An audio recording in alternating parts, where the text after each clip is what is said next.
Hello, everybody, and welcome back to Bad for Baseball, the baddest baseball podcast on the internet, presented to you by Betway. I'm your host, Adam Peddle, joined alongside by Nicholas Paleolog, and today we're continuing our profiles and projections, and we've got the St. Louis Cardinals. Wow, they're an interesting team, because last year they won 83 games, and now they're kind of being projected with their over-under line a lot less. We'll reveal what that is later. But we got to talk about what they did this offseason and what they didn't do this offseason, more like what I should say. And then look at the lineups and look at the rotations and all that. But, Nick, when you think St. Louis Cardinals, I mean, what do you think nowadays? Yeah, it's not the team that it once was. Like St. Louis, for effectively as long as I've been a baseball fan, has always been an above-average squad. Seems like they're there. Never really quite the dominant National League team, but always in the mix, and this just is not that same squad anymore. Like, I use this word very rarely, but this is poverty right now, man. It like quite literally did not sign a single major leaguer this offseason up until this point. Who knows? I mean, it's March, 4th or 3rd right now? Yeah. I guess it'll be like March 5th, 6th when this comes out. Maybe by then they've got a major leaguer, but up until this point, there's not a single MLB caliber player that they have added to their roster. So poverty, like, that is true to what we're saying here. Yeah, and they needed it. I mean, they kind of needed it for a while now, and they lost some guys too. I mean, they weren't their former selves, but no more Kyle Gibson, no more Lance Lynn, no more Matt Carpenter. They're gone, and they're actually not signed at all right now, but they're not on the team. Paul Goldschmidt over to the Yankees, Andrew Kittredge over to Baltimore, Giovanni Gallegos over there in the LA Dodgers minor league system. Yeah, they lost some pieces, and they desperately needed it. Now, I know that the organization has come out and said, like, we're not, they've said this, we're not retooling and we're not rebuilding. Okay, so what are you doing? You're just idly drifting by, and it feels like making money. Yeah, they're here. You're a rollout a team. You're here to make some money. It feels like they're just kind of waiting and seeing. Like, you know what I mean? Like, there's no strategy. No, like here. there is quite literally like no direction with this team at all, and that is why I think a lot of people are off of the St. Louis Cardinals. And I get it. Looking over at that lineup, there's a couple names that could end up, doing okay. Will they play well together? We'll see. You got Mason Wynn leading off. He is only 22 years old right now. He did have a relatively decent season last year. 150 games played, 730 OPS. So, like, okay, but keeping in mind, very young still. Brendan Donovan, Wilson Contreras, always, like, just top quality. Oh, yeah. Like, he's phenomenal. The best bat on this team. Who would have thought that when you brought him in with Nolan Arenado and Paul Goldschmidt years ago? Yeah, right now, like after last season, he is, he's definitely the best. He's the best. Burleson behind him, Arenado, Lars Nootbaar, Jordan Walker, Nolan Gorman, and then rounding things out, Ivan Herrera. Now, there's guys in here where I'm like, okay, in any given year, I could see you have a, high 700 OPS, be pretty solid. I don't really see any like major superstars here unless Arenado wants to get back to where he was. And I also see some floors of players that could be rather low. And I'll go on the optimistic side. Like, they are still super young. Like, how much have you seen from Mason Wynn, the 22-year-old? Sure. Like, he's still 22. Jordan Walker, which was supposed to be a big guy for them, years ago or last year. Didn't really develop. Brendan Donovan, he's 28 years old right now. He's had 3 big league seasons. You kind of know who he is at this point. He'll give you some good defense, give you an okay at-bat. Alec Burleson, too, like 26 years old. What are you going to give me? Like, it's a bunch of guys that were upper in their tier prospects. They've now given them all the opportunity. And it feels like, so far at least, they've kind of just developed into, like, everyday major leaguers. Here's the thing. That's what it is. Yeah, and like when you look at these players, there's not really one out of any of them, actually, the 9 that's here, where I'm like, I definitely don't want you on my baseball team. Yeah. Like, I'm like, I would like to have pretty much every single one of these players on my favorite team. Yeah. But when you collect them all together like this and you don't have anything else, Yeah. that's where it becomes a bit of a problem. Well, last year, you look at what they did offensively, 11th in average, 14th in on base, and 16th in OPS. 22nd in home runs. Like Pretty mid. That's a mid baseball team. mid. Like, you collect average guys. Yes. and you get average results. So now, the that's one what it thing is that they did just lose their team leader in home runs from last year. Can you believe it? 22 home runs led the St. Louis Cardinals. It was Paul Goldschmidt. He didn't have a great year by any stretch of the imagination, especially when you factor in the career that he's had. But still, right? Like, if there's anybody that had a true identity with the St. Louis Cardinals, it felt like it was him. Now he's gone, so I mean, maybe tick off a couple, percentage points from last year, and but then again, maybe you get some breakouts. That's what you're asking for. That's what you're hoping for, right? And it's like, and I don't really know how much of the upside. And even looking at their prospects coming up this year, and you got J.J. Weatherholt, shortstop, but he's not really expected to come up in 2026. Maybe they bring him up earlier. We'll see.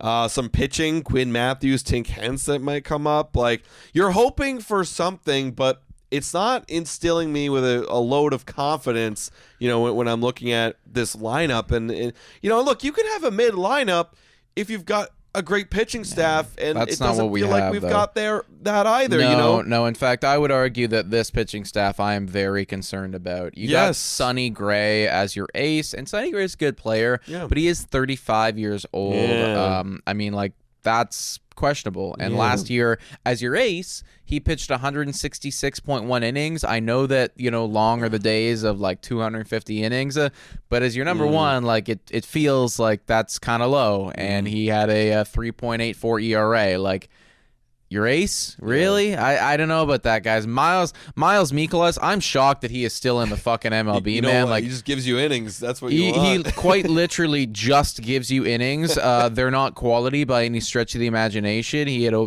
5.35 ERA.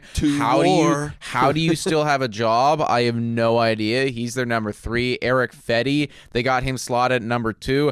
Eric Fetty, he had a 3.72 ERA, but he only pitched 55 innings last year. Yeah. So it's like... Oh, I thought he pitched 177. I got 55 right here. Eric Fetty, baby. Yep. I got him at 2024, 155.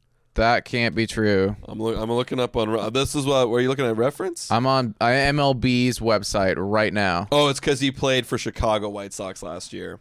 He pitched 55 innings for the Cardinals. Got it. Okay. So you know what? Inning eater. Maybe there's something to be said right there. But Andre Palante, who are you? And then Steven Matz rounding it out.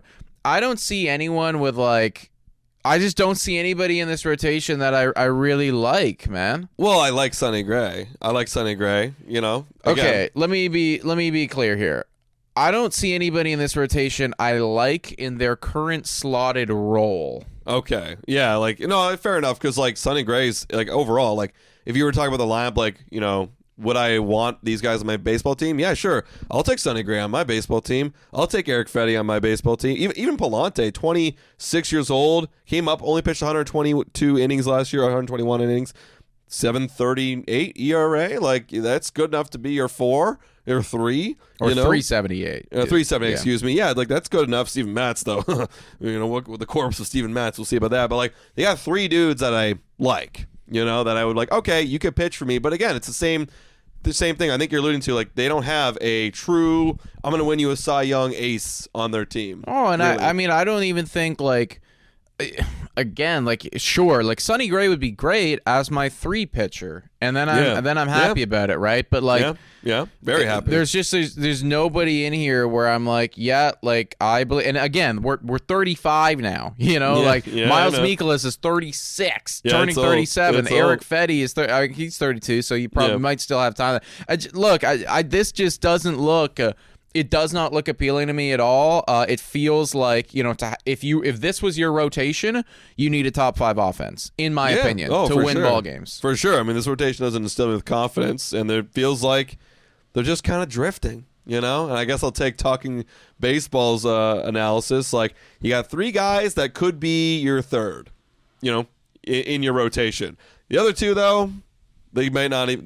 Mikolas is a poverty team's 5th. Like, okay, we know he's gonna be bad. He's terrible, yeah. But we're gonna get a start every fifth right. game. We're gonna lose that game. We'll but probably it's lose this fine. game, but we don't have to waste our bullpen and kill a bunch of guys back there. Yeah. And speaking of which, I mean, the one bright spot on this bullpen is Ryan Helsley, who was fucking awesome last year. Yeah, and they were seventh in ERA in terms of overall bullpen. And looking at like their losses here, okay, Kittredge and Giovanni Gallegos cave, sure. But that's not so much so that like it's gonna totally cripple you. So I guess the bullpen is a minor strength for them. I don't think that's going to be enough for me. Like this is certainly a team, like they won 83 games last year. Which I was gonna say, like that's crazy how they still won 83 games. Yeah. It's their division, I think. That's what it is. And I think that you got to factor in that division when we are, talking about everything right here. But this is a team that's going to sell at the deadline. This is a team that is not going to win 83 games again. Yeah. It's just just not good. Like I was here breaking down the Reds and the Pirates, and the Reds have more upside than the Cardinals. And I think that's the big thing, right? Like there's quite literally like no upside on this team, barring like maybe one or two individuals. Like it's not good. You could see a guy all of a sudden, one of these young guys should be like, "Oh, I'm gonna be an elite now. I'm gonna be fighting for an all-star spot." Like you could see it. Like with age, it could happen. We haven't seen it. Like you never know. But even then, I'm not like thrilled about this team because you need multiple of those guys to happen. Well, and let's be also I guess clear about this as well. There's not a single player on this team who could, fuck around and win MVP or win Cy Young. There's not. Whereas we just previously spoke about the Boston Red Sox and the Minnesota Twins. And the Minnesota Twins, they have a lot of question marks too, but like I could actually see a reality where, oh shit, Byron Buxton, fully healthy, makes a play for MVP. Play. When he was healthy, I think it was 2022 or 2023, like he was MVP. Yeah, right? Or like maybe Royce Lewis, like fully, like I could actually see that. Or Pablo Lopez even, like in his age 29 season, like maybe 1 out of 100 times, like he ends up. There's nobody here, like on either the pitching or the. I guess Ryan Helsley could win reliever of the year. Yeah, Ryan Helsley's their best player, and Contreras could win catching slugger if he beats out his brother there in Milwaukee. Right? Yeah. No, I mean like Contreras will most likely be an all-star. Yeah. That's it, though. That's it. So and honestly, and this team feels like when I'm thinking about their whole season, like they're already talking about selling Arenado. Yep. They could sell Helsley. They could sell Contreras. I think Helsley's got one more year left. They could sell. They could sell Contreras. Well, yeah, possibly. And they have him at first base now, too. Yeah. It's like so.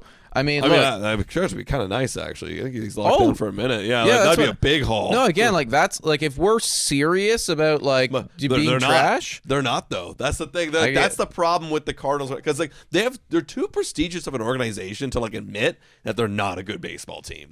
And they're going to be their biggest Achilles heel. That's their fault this year. It could, like, again, if they're just, like, fully, like, we're doing nothing, we're just, like, rolling with we're just floating. Like I said, we're just floating along. Then, I don't know, man. What's the over-under line? This is going to be an interesting one. It will be interesting. Big shout out to Betway here. Hit your picks and knock it out of the park with Betway. Scan the QR code on the screen or click the link in the details to join the action. Available in Ontario only. Must be 19 plus. Please play responsibly.